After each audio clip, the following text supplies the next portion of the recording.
I've manipulated it with zip ties, and I found I had to go a bit deeper and unhook to get this cable to jump over this exhaust EGR, is that what it's called? EGR flange, which is your main obstacle with fitting the cam cover, unless you take it off, but I don't want to, and I think it's a hard thing to take off and on.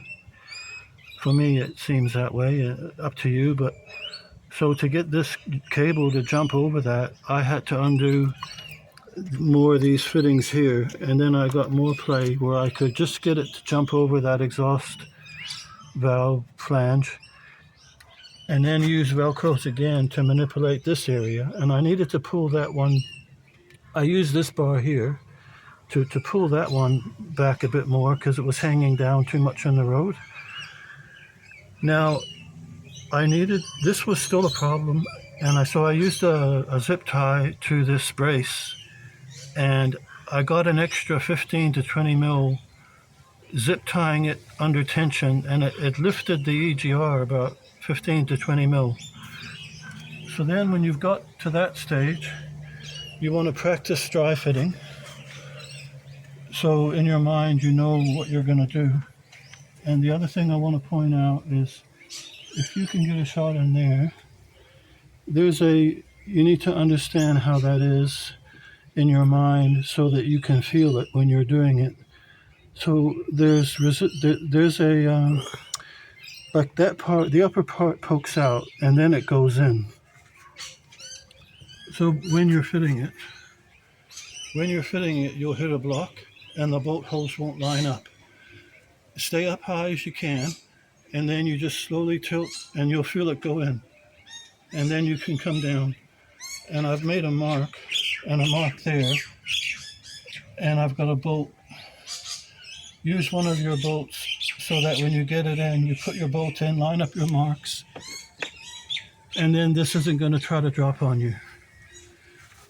So here we go a practice run just for example.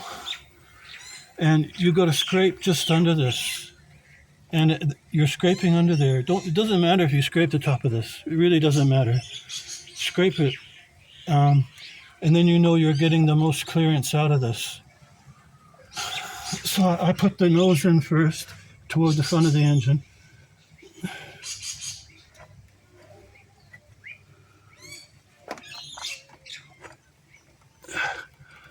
And then you're scraping down under that.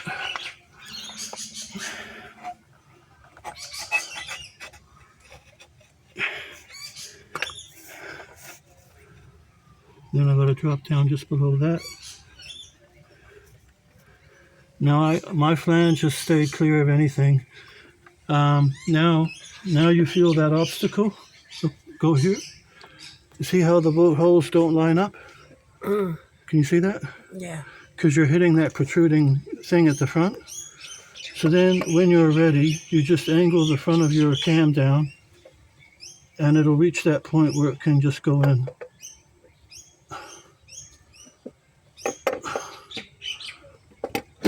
There, I didn't do it very well. That's why you got to practice. I did it quite perfect the other time. And then see, that'll drop on you. That'll drop on you. See, it'll slide. So practice it, and then use one of your head bolts just as a temporary. At least that's going to keep it from dropping. And it just takes practicing, and then in your mind, do it 3 or 4 times, and then you know how you do it.